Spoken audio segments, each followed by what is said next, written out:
Assalamualaikum warahmatullahi wabarakatuh. Apa khabar murid-murid? Ustazah Mazura dari SMK Keramat Wangsa, Kuala Lumpur. Jumpa lagi pada hari ini dalam PDPC Pendidikan Islam. Murid-murid, ada dua gambar di paparan ini. Cuba murid-murid perhatikan apakah gambar tersebut. Hadis Rasulullah SAW, solat berjemaah melebihi solat bersendirian dengan 27 darjat atau 27 kali ganda. Hadis riwayat Bukhari dan Muslim.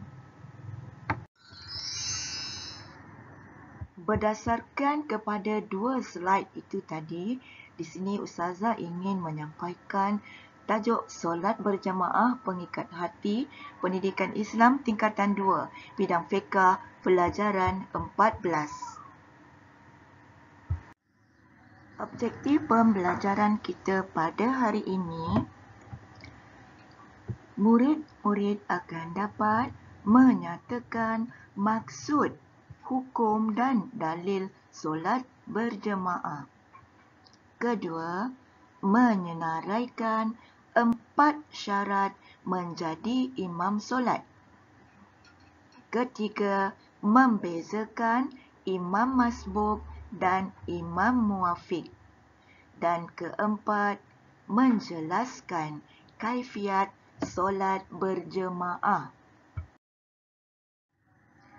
Baiklah murid-murid, sekarang kita lihat apakah maksud dan hukum solat berjemaah. Maksud solat berjemaah dari sudut bahasa ialah berkumpul. Manakala dari sudut istilah, solat berjemaah bermaksud solat makmum bersama-sama dengan solat imam dengan sekurang-kurangnya seorang imam dan seorang makmum mengikut syarat-syarat tertentu. Seterusnya, hukum solat berjemaah.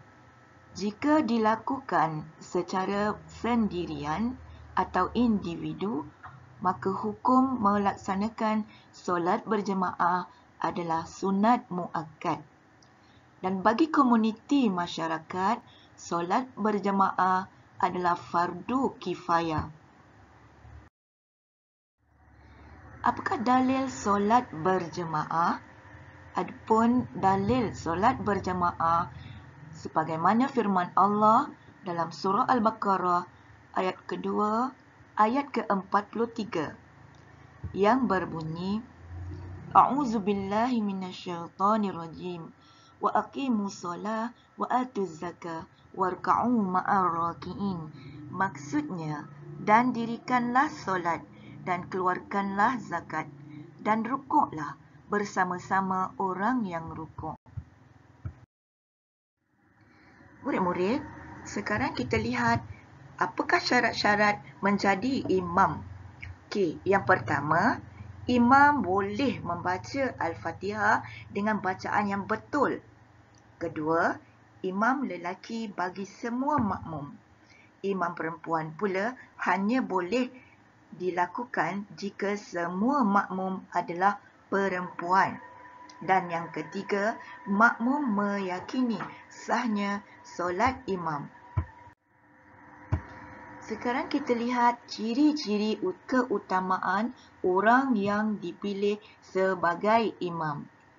Pertama, pemimpin. Kedua, imam yang dilantik. Ketiga, tuan rumah. Keempat, lebih alim dan berpengetahuan. Kelima, lebih fasih bacaan Al-Quran. Keenam, lebih wara' dan soleh. Ketujuh, lebih baik akhlaknya. Kelapan, lebih bersih badannya dan kemas pakaiannya. Kesembilan, lebih merdu suaranya. Kesepuluh, telah berkahwin. Dan yang ke-11, lebih tua. Bagaimana kedudukan imam dan makmum ya murid-murid? Murid-murid boleh rujuk di jadual di bawah. Pertama, imam dan seorang makmum yang sama jantinanya. Kedua, sekumpulan makmum lelaki sahaja. Ketiga, imam perempuan dan dua makmum perempuan. Dan yang keempat, imam lelaki dan makmum berbeza jantina. Seterusnya, imam perempuan dan 3 atau lebih makmum perempuan. Keenam, sekumpulan makmum lelaki dan seorang makmum perempuan. Ketujuh, seorang makmum lelaki dan sekumpulan makmum perempuan. Kelapan, sekumpulan lelaki dan sekumpulan makmum perempuan. Murid-murid boleh merujuk kepada gambar di dalam rajah, di manakah kedudukan antara imam dan makmum mengikut jantina. Seterusnya, kita lihat syarat solat berjemaah. Pertama, makmum berniat mengikut imam. Kedua, makmum mengetahui pergerakan imam. Ketiga, kedudukan makmum di belakang imam, iaitu tumit makmum mesti di belakang tumit imam. Pergerakan makmum mengikut semua rukun fi'li imam selepas sempurna pergerakan imam. Jarak antara saf terakhir di dalam masjid dengan saf pertama di luar masjid tidak boleh melebihi 150 meter bersamaan 300 hasta. Sekarang kita lihat pula makmum muafiq dan masbuk. Makmum muafiq iaitu makmum yang sempat membaca Al-Fatihah dengan sempurna bersama-sama dengan imam sebelum imam rukuk pada rakaat pertama. Makmum muafiq hendaklah menyempurnakan rakaat bersama-sama imam. Imam masbuk iaitu makmum yang tidak sempat membaca Al-Fatihah dengan sempurna bersama-sama imam sebelum imam rukuk pada rakaat pertama. Kedua, jika sempat rukuk dan tumakninah bersama-sama dengan imam, makmum mendapat rakaat tersebut.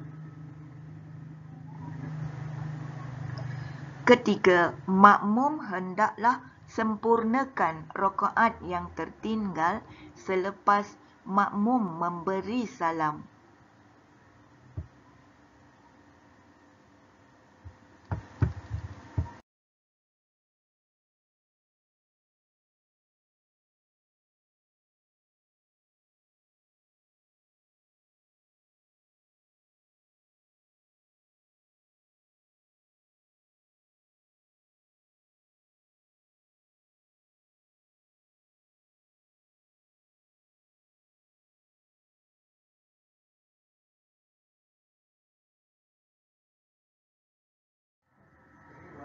Kaifiat solat bagi makmum masbuk.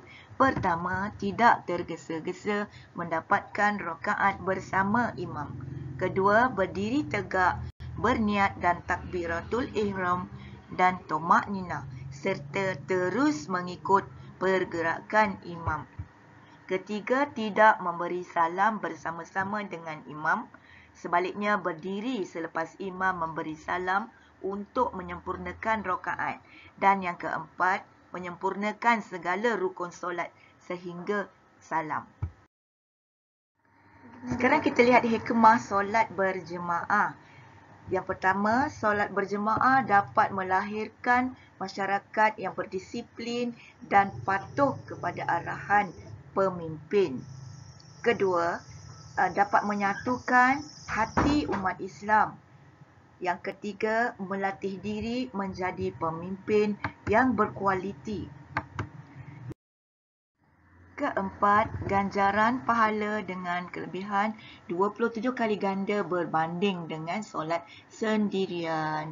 Dan yang kelima, menjadikan tubuh badan menjadi segar dan bertenaga kerana solat berjemaah mengimbangkan cas elektrik positif dan negatif dalam tubuh badan. Baiklah murid-murid, kita telah pun sampai ke penghujungnya. Di sini ada beberapa latihan untuk murid-murid menguji minda. Soalan yang pertama, nyatakan maksud, hukum dan dalil solat berjemaah. Kedua, senaraikan 4 syarat menjadi imam solat. Ketiga, bezakan imam masbuk dan imam muwafiq. Dan keempat, jelaskan kaifiat solat berjemaah. Nampaknya sampai di sini sahaja. Kita jumpa di lain masa. Assalamualaikum warahmatullahi wabarakatuh.